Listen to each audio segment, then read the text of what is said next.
네, 오늘 주신 말씀은 고린도후서 12장 말씀이 되겠습니다.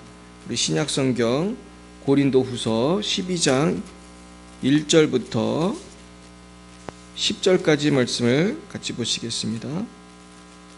고린도후서 12장 1절에서 10절까지입니다. 신약 298쪽 고린도후서 12장 1절에서 10절까지 말씀이 되겠습니다. 네, 교독하실 때 제가 12장 1절을 먼저 받들어 읽겠습니다. 무익하나마 내가 부득불 자랑하노니 주의 환상과 계시를 말하리라.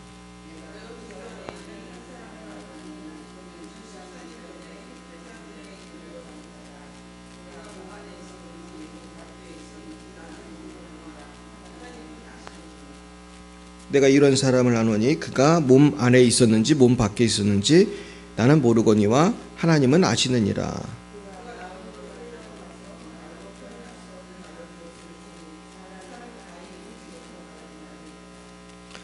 내가 이런 사람을 위하여 자랑하겠으나 나를 위하여는 약한 것들 외에 자랑하지 아니하리라.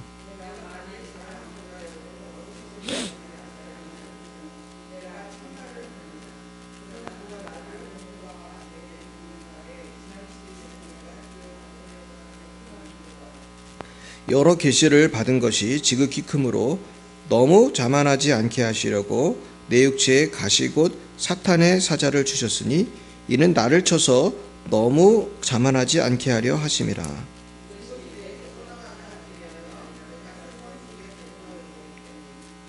나에게 이르시기를 내 은혜가 내게 족하도다.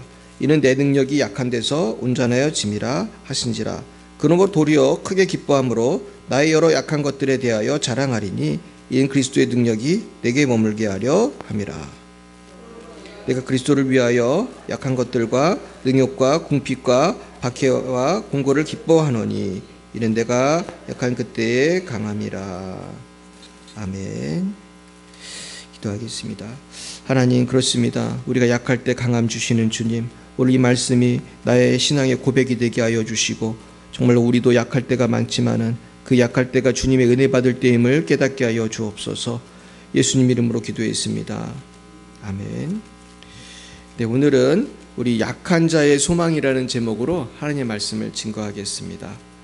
따라 볼까요? 약한 자의 소망. 네, 우리 약한 자가 소망이 뭡니까? 약한 자는 누가 도와주면 힘을 내잖아요. 아이는 아무리 아이라도 그 엄마 아빠가 힘이 있으면 아이를 보호해 주는 것이고, 어린 양 한 마리는 아무 힘이 없지만 목자가 지켜줄 때 양은 안전한 것입니다. 인간도 마찬가지입니다. 인간은 아무리 약해도 하나님이 지켜주시기만 하면 인간은 죽음도 이길 수 있습니다. 그것이 부활 아니겠습니까? 그래서 인간은 병도 못 이기고 가난도 못 이기고 아무것도 못 이기지만은 하나님이 나와 함께하면은 못할 것이 없는 것이죠. 우리는 병도 이길 수 있고 가난도 이길 수 있고 또 죽음도 이길 수 있고 우리 하나님은 우리에게 새 힘을 주시는 것입니다. 그런데 우리는 사실은 그럼에도 불구하고 절망할 때가 많이 있어요. 그래서 우리가 절망할 때 낙심하게 되는데, 우린 그럴 때일수록 내가 약할 때 하나님이 함께 하신다는 것을 믿어야 할 줄 믿습니다. 전 최근에 여러 가지 어려움들 가운데 나의 한계 상황들을 경험하면서 어떻게 해야 될까 고민을 하고 있었습니다. 그런데 제가 하루는 길을 걸어가면서 제 마음 가운데 고민이 많이 있었는데, 그때 나의 마음속에 이런 음성이 들려왔어요. 그거는 기독교는 내가 아무것도 할 수 없다는 것에서 시작이 되는 것이다, 이런 마음이 들어왔어요. 여러분, 예수를 믿는다는 것, 기독교 신앙이라는 건 예수를 믿는 거잖아요. 예수를 믿는다는 것은 내가 아무것도 할 수 없다는 것에서 시작이 되는 것입니다. 우리가 내가 내 힘으로 살 수 있다고 생각한다면, 내가 내 힘으로 죄를 감당할 수 있다면, 내가 내 힘으로 천국에 갈 수 있다면 우리는 다 예수 믿을 사람이 아무도 없을 거예요. 근데 내 힘으로 안 되잖아요. 내 힘으로 안 되니까 누구를 믿는 거예요? 우리 하나님 믿는 거잖아요. 그러니까 우리가 아무것도 할 수 없다는 것이 사실은 그걸 깨닫는 것이 중요한 것입니다. 결국은 이제 내가 이제 할 수 없다 그런 음성을 들은 다음에 우리가 주님 앞에서 주님을 찾을 때 구원이 있는 것이죠. 그래서 마음이 가난한 자는 복이 있나니 천국이 저의 것이라고 그랬거든요. 근데 사람이 마음이 가난한 것이 문제가 아니라 마음이 부유한 것이 문제예요. 우리가 돈 많고 잘 나가면 마음이 부유해서 하나님 안 찾습니다. 근데 내가 돈도 없고 힘도 없고 건강도 없고 다 그럴 때 하나님을 찾게 되잖아요. 그러니까 내가 절망하고 낙심할 것이 아니라 내가 연약함을 깨달았을 때 그때 하나님을 바라보시기 축복합니다. 여호와를 앙망하는 자에게, 하나님을 바라보는 자에게는 하나님이 새 힘을 주신다고 했어요. 그래서 독수리의 날개 치며 올라간 같은 새 힘을 주시겠다고 했어요. 이 은혜가 임하기를 축복합니다. 네, 오늘은 사도 바울의 그 간증을 통해서 은혜를 나누려고 하는데, 오늘 이 고린도후서 12장을 사도 바울이 쓰셨습니다.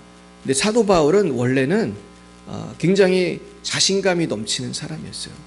사도 바울은 지금으로 말하면은 굉장히 좋은 배경을 가지고 있었고 또 지식도 굉장히 많았어요.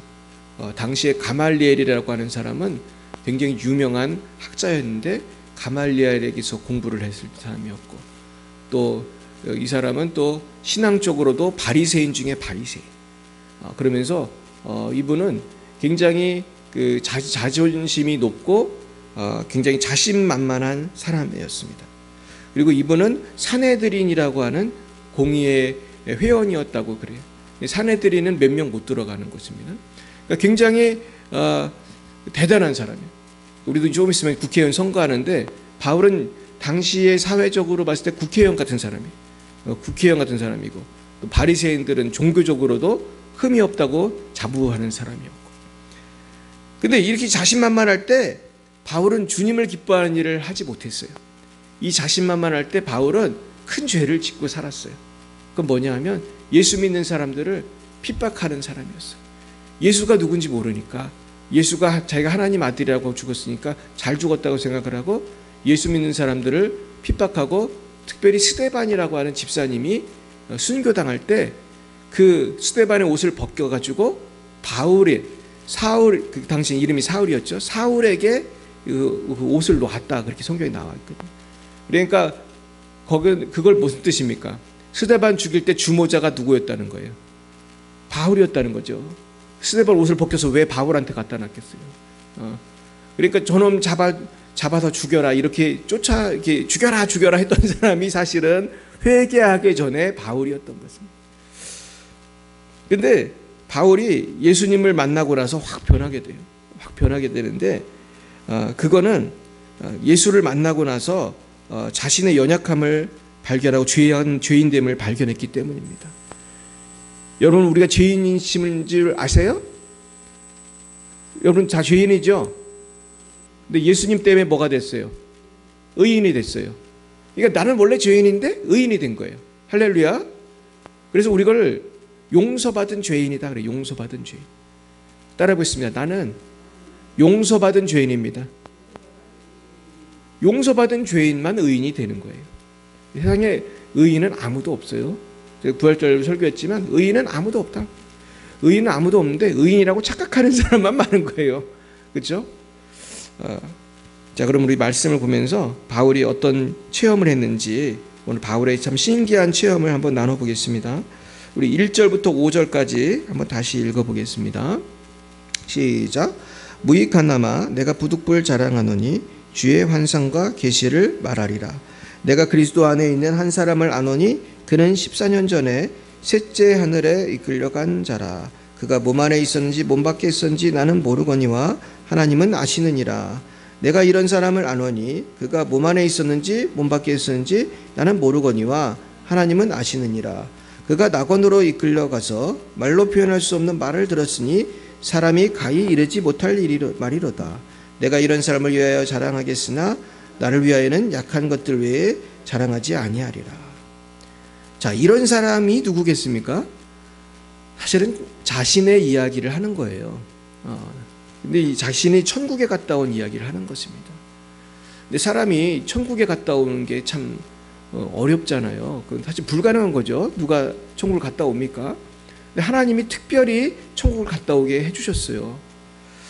그래서 그게가 언제냐면 14년 전이라고 돼 있어요. 지금 이 고린도후서를 쓰는 시점을 기준으로 했을 때 14년 전에 셋째 하늘에 이끌려 갔다 이랬어요. 셋째 하늘.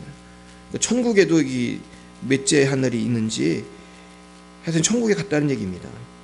근데 여기 뭐라고 써 있냐면 그가 몸 안에 있었는지 몸 밖에 있었는지 나는 모르거니와 하나님은 아시느니라. 이 말이 좀 어려우시죠? 몸 안에 있었는지 몸 밖에 있었는지가 무슨 뜻이에요? 죽었는지 살았는지 모른다 그 소리예요. 그러니까 몸 안에 영혼이 있으면 사는 거고 영혼이 몸 밖에 있으면 잠깐 죽은 거죠. 그래서 사람이 죽으면 영혼이 몸을 떠난대요. 그래서 우리가 예수를 잘 믿어야 되는 거예요. 영혼이 몸을 떠났는데 예수 피로 제사함 받은 사람은 천사가 와서 천국으로 데려가는 것이고 예수 피로 제사함 못 받으면은 그날로 이제 지옥에 가는 거거든요. 자, 그랬는데 그래서 어떤 신학자가 쓴 글을 제가 보니까 이때가 아마도 바울이 전도하다가 매 맞아 가지고 정신을 잃었을 때가 아니냐 그런 걸로 추측을 해요. 근데 그럴 가능성이 커요. 그래서 바울이 어느 정도 매를 많이 맞았냐 하면은 죽었는지 알고 사람들이 갖다 버렸어요. 자기들이 때려놓고 돌을 던졌는지 그래가지고 완전히 죽었는지 알고 갖다 버렸는데 바울이 다시 살아나가지고 사람들이 깜짝 놀랐어요. 아마 그때 죽었는지 알고 버렸을 때 아마 바울이 천국에 갔다 온 것 같다. 그렇게 보는 의견이 있는데 저도 그게 굉장히 신빙성이 있는 것 같습니다. 자, 근데 낙원에 이끌려 가가지고 말로 표현할 수 없는 말을 들었다는 거예요. 그러니까 천국에 가서 천국에서만 들을 수 있는 그런 놀라운 것을 들은 것이죠. 얼마나 놀랍겠습니까? 그래서 바울이 쓴 그 바울 서신에 보면 참 기가 막힌 그런 글들이 많잖아요. 그래서 바울은 참 대단한 사람인 게 주님이 재림하실 때를 누구보다도 명확하고 자세하게 묘사를 했어요. 바울이 어떻게 그걸 했을까? 누구한테 들었겠어요? 하나님한테 들었겠죠. 재림할 때 어떤 일이 생긴다. 공중으로 이렇게 들림받는다. 휴거되는 것도 바울이 있었고 그리고 공중에서 주님 만난다. 또 바울이 쓴 거예요. 그러니까 바울은 바울은 재림할 때 적그리스도가 먼저 있고 그 다음에 주님이 오신다. 아주 자세하게 별의별 얘기를 다 썼단 말이에요. 그래서 이거는 바울이 그만큼 영적으로 대단히 하나님과 긴밀하고 그리고 아마 이 천국에 가서 혹시 그 얘기를 들었을지도 몰라요. 그러면서 말로 표현할 수 없는 말을 들었다. 사람이 가히 이르지 못할 말이었다. 사람이 도대체 할 수 없는 말을 천국에 가서 누구한테 들었겠어요? 하나님한테 들었을 것이고 거기서 누구 성도를 만났거나 천사를 만났거나 놀라운 일 아니겠습니까?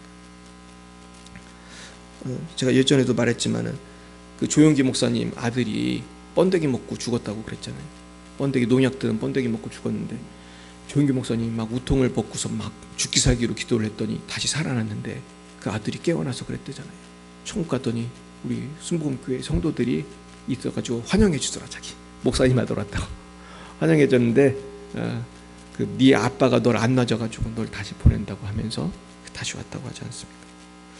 근데 무슨 얘기를 들었는지 모르지만은 놀라운 말을 들었어요. 그러면서 내가 이런 사람을 위해 자랑하겠으나 날 위하는 약한 것들 외에 자랑하지 아니하리라. 그러니까 바울이 참 겸손한 사람이죠. 평생 이거 자랑하고 살아도 뭐라고 할 사람 없을 텐데 바울은 말을 아끼고 자랑을 하지 않았어요. 그러면서 6절 보겠습니다. 내가 만일 자랑하고자 하여도 어리석은 자가 되지 아니할 것은 내가 참말을 함이라. 그러나 누가 나를 보는 바와 내게 듣는 바에 지나치게 생각할까 두려워하여 그만두노라. 그렇습니다. 저도 이 간증할 때 두려울 때가 있어요. 왜요? 지나치게 생각할까? 그렇잖아요. 곽찬희 목사님 뭣도 봤대, 뭣도 경험했대. 그러면 사람들이 저를 되게 지나치게 생각할 수 있잖아요. 전 여전히 부족하고 용서받은 죄인이고 하나님의 은혜가 아니면 하루도 살 수 없는 사람인데 내가 무슨 신기한 체험을 했다고 해서 나를 지나치게 생각하면 안 되잖아요. 그죠? 그래도 제가 가끔 간증하는 이유는 지나치게 생각하라고 하는 거예요? 하나님 믿으라고 하는 거예요? 하나님 믿으라고 하는 하나님 믿으라고. 제가 지난주에도 부활절 찬양하면서 제가 환상을 보았어요. 하나님이 천사를 보내서 우리를 지켜주시더라고요. 할렐루야. 야, 이게 진짜 깜짝 놀랐어요. 하나님은 우리가 전도할 때 지켜주시는 분인 줄 믿으시기 축복합니다. 하나님은요, 천사는 성도를 지켜주는 그런 사명이 있는 것 같아요. 그러니까 성도를 지켜주고 교회를 지켜주고, 할렐루야. 그러니까 우리는 두려워할 게 없어요. 하나님은 천사를 보내서 우리를 지켜주고 계십니다. 7절 보겠습니다. 여러 계시를 받은 것이 지극히 크므로 너무 자만하지 않게 하시려고 내 육체의 가시 곧 사탄의 사자를 주셨으니 이는 나를 쳐서 너무 자만하지 않게 하려 하심이라. 이 말이 참 어려운 말인데, 육체의 가시 곧 사탄의 사자를 주셔서 나를 쳐서 너무 자만하지 않게 하려 하셨다. 그러니까 너무 큰 은혜를 받으면 자만하기 쉽잖아요. 그러니까 바울이 얼마나 큰 은혜를 받았는지 하나님이 육체에 질병을 주신 거예요. 이 가시라니까 질병일 거 아니에요. 가시가 얼마나 아픕니까? 저도 가시가 꼭이 뭐 손톱 가시에 뭐가 가시만 있어도 되게 눈에 안 보이는 것도 되게 아프잖아요. 그러니까 분명히 뭔가 바울을 아프게 하는 뭔가 질병일 것이다 하는 것이죠. 근데 이걸 왜 주셨다는 거예요? 너무 자만하지 않게 하시려. 그렇다면 하나님은 우리에게도 이런 어려움을 주실 때가 있을까요? 많이 있죠. 우리 뭐 바울 같은 큰 믿음을 가진 사람도 아니고 대단한 체험을 한 사람도 아니지만, 문제는 우리가 믿음이 약하면은 금방 교만해지잖아요. 그러니까 하나님이 어려움도 주시는 것 같아요. 여러분, 그 어려움에도 다 감사하시고 축복합니다.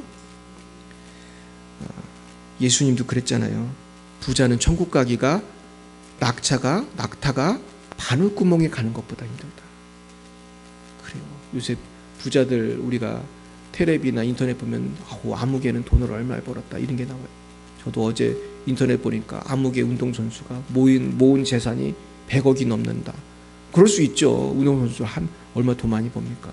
100억이 뭐야. 그냥 돈 많이 버는 사람은 더 많이 벌어요. 제가 아는 어떤 축구 선수는 그분이 스페인 분인 것 같은데, 이분은 돈을 너무 많이 벌어가지고요, 차가 집에 수십 대인지 100대인지 할 수 없이 한 대만 해도 몇 억씩 하는 차가 그렇게 많더라고. 그래서 오늘도 또 차 한 대 사고 내일도 또 한 대 사고 뭐 집차도 샀다가 뭐 세단도 샀다가 뭐. 근데 난 그 모습이 좋아 보이지가 않는 거예요. 아니, 차가 한두 대면 되지 그거를 다 넣어놓을 데가 없을 정도로 뭐 거의 수십 대, 거의 100대가 넘는 그 초호화 차를 사가지고 뭘 하겠어. 그러니까 이 사람은 돈 벌어서 불우이웃을 할 것 같아, 안 할 것 같아? 그런 거 보면 불우이웃 안 할 것 같아요. 불우이웃 돕기를 하지 왜 지가 참 그래 많이 양보해서 10대만 있으면 되지. 10대도 많은 건데 거의 100대가 넘는, 제가 볼 때 100대도 넘는 것 같아. 그러니까 불쌍한 거예요. 이런 분이 예수 믿기가 쉽겠어요? 매우 어렵겠어요? 매우 어려운 거예요. 이번에도 이제 국회의원 선거를 하는데, 국회의원 선거 나오는 사람은 되게 부자예요, 아니에요? 되게 부자죠. 되게 부자고, 어떤 분은 막 그냥 돈도 많고 하고 싶은 거 다 하고 나중에는 이제 국회의원도 하고 싶은 거예요. 근데 그런 분들 가만히 보면은 그런 분들 중에 정말 예수 믿는 사람이 많지도 않고, 그리고 믿는다 해도 과연 진실한 믿음일까? 그런 걱정되는 분도 사실은 많은 것입니다. 근데 하나님이 우리를 너무 사랑하셔가지고 자만하지 않도록 가시를 주실 때가 있는 것이죠. 근데 그 이유가 있는 거예요. 8, 9, 10절 읽어보겠습니다. 이것이 내게서 떠나가게 하기 위하여 내가 3번 주께 간구하였더니 나에게 이르시기를 내 은혜가 내게 족하도다. 이는 내 능력이 약한 데서 온전하여 짐이라 하신지라. 그러므로 도리어 크게 기뻐함으로 나의 여러 약한 것들에 대하여 자랑하리니 인 그리스도의 능력이 내게 머물게 하려 함이라. 그러므로 내가 그리스도를 위하여 약한 것들과 능욕과 궁핍과 박해와 곤고를 기뻐하노니 이는 내가 약한 그때에 강함이라. 아멘. 바울이 그 육체의 가시가 뭔지는 모르지만은 어떤 사람은 그게 눈병이다, 어떤 사람은 간질병이다. 뭐 곽선희 목사님 같은 분은 그 연구를 많이 했더라고요. 그래서 자기는 확신을 하시더라고요. 간질병이라는 거예요. 바울이 발작을 하면 도와주려고 그 의사가 쫓아다닌 거다. 근데 사실 뭔지는 몰라요. 근데 간질일 확률도 있습니다. 근데 참 신기하죠. 바울이 기도하면은 온갖 병이 다 낫고 심지어 죽은 사람도 살아나고 하나님이 그렇게 역사하셨는데 정작 바울 자신은 안 고쳐준 거예요. 3번이나 기도했는데. 그러면서 하나님이 뭐라고 했대요? 나에게 이르시기를 내 은혜가 내게 족하도다. 따라해 보겠습니다. 내 은혜가 내게 족한 줄 알아라. 누가 누구한테 하신 말씀이에요? 하나님이 바울에게 주시는 말씀이지만 또 우리 누구에게? 나에게 주는 말씀이에요. 참 그래요. 근데 우리는 족한 줄 알아요? 잘 몰라요? 우린 잘 몰라요. 주님 이것도 주시고 저것도 주시고. 사실 기도하는 게 잘못된 건 아니지만은 우리가 만족을 하는 게 참 어려워요. 물질적인 만족도 어렵고 건강의 만족도 어렵고, 저 같은 목사는 또 부흥을 해야 되는데 그냥 왜 이렇게 부흥을 안 하지? 그런 것도 있고 또 여러 가지 있잖아요. 근데 하나님의 은혜는 항상 족한 줄 믿습니다. 우리 천국 백성들은 항상 족한 줄 알아야 돼. 천국이라는 제일 큰 은혜는 확보가 됐어요, 안 됐어요? 됐잖아요. 이제 천국은 확실히 됐잖아요. 또 예수님 우리에게 주셨잖아요. 예수님보다 더 귀한 게 있어요?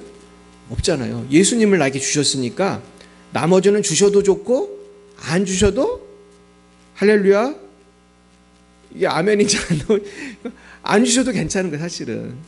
그래서 제가 존경하는 어떤 목사님은 카톡에다가 그렇게 써놨더라고. 이미 가장 좋은 것을 이미 받았다. 그렇게 써놨더라고. 정확한 문구가 생각이 안 나요. 그런 내용이에요. 이미 가장 귀한 거, 가장 좋은 것은 받았다는 거예요. 우리가 이런 믿음으로 살아야 할 줄 믿습니다. 그러면 우리가 다른 사람 부러워하지 않고 살 수 있는 것이죠. 사실 사람이요, 돈이 너무 많고 그러면 오히려 가정이 깨지는 경우가 많아요. 오히려 너무나 돈이 많고 그러면 죄 짓는 사람이 많아요. 제가 최근에 인터넷 봤더니 최근 들어 연예인들이 이혼을 그렇게 많이 했대. 아무개 이혼했다, 아무개 이혼했다, 쫙 작년에는 몇 명이 이혼하고. 이 사람들이 왜 이렇게 이혼을 할 것 같아요? 돈이 없어서 이혼하겠어요? 너무 잘 나가니까, 나도 잘났고 너도 잘났고 이러니까 이혼하겠어요? 그런 거 아니에요? 그죠? 나도 잘났고 너도 잘났고 서로 잘났다고 하고 또 돈도 너무 많아. 연예인들 얼마나 돈이 많습니까? 수십억 수백억 돈이 많고 여자고 남자고 돈이 많고 또 인기는 얼마나 있어. 또 잘생기고 예쁘니까. 이런 사람들 보면은 이혼했다 결혼했다를 몇 번씩 해요. 헐리우드 배우들도 마찬가지예요.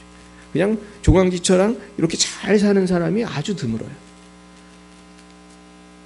그러니까 하나님의 은혜는 오늘 나에게 족한 줄 아는 사람이 행복한 사람이고 진짜 믿음 좋은 사람이고 그 사람이 최고인 줄 믿습니다.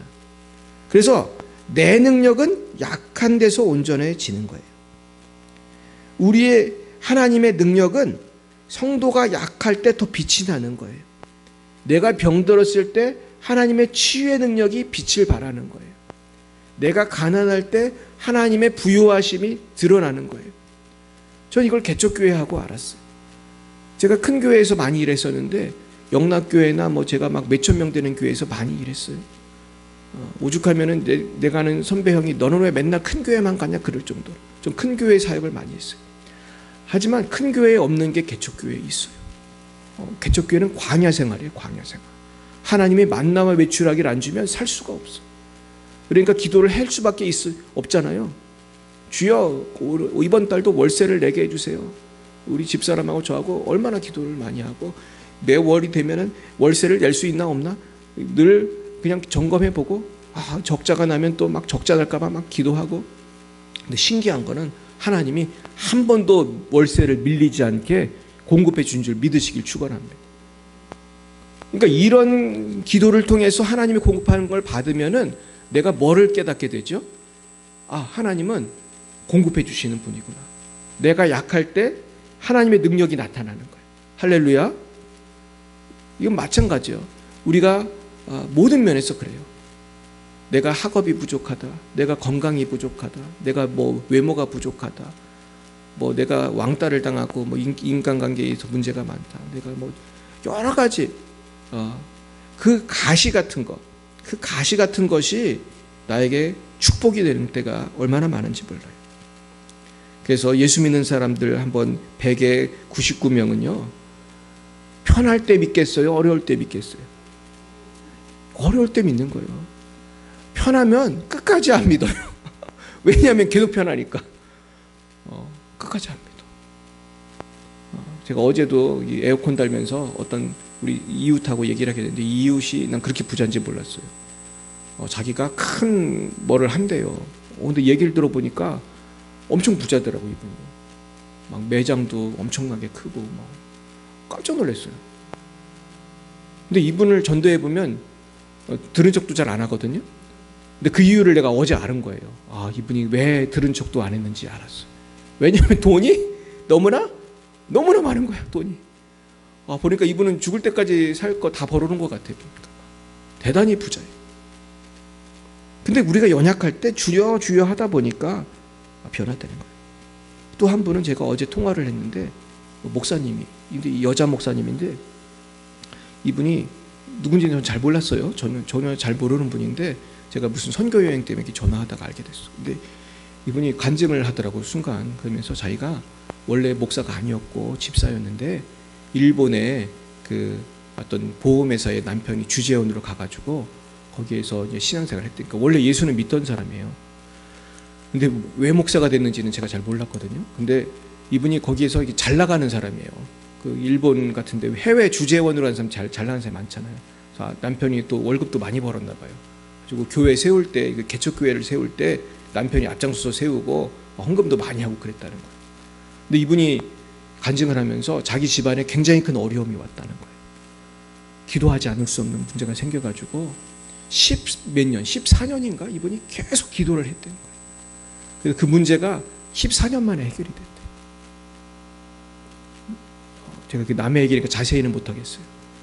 근데 하여튼 굉장히 어려운 문제야, 제가 봐도.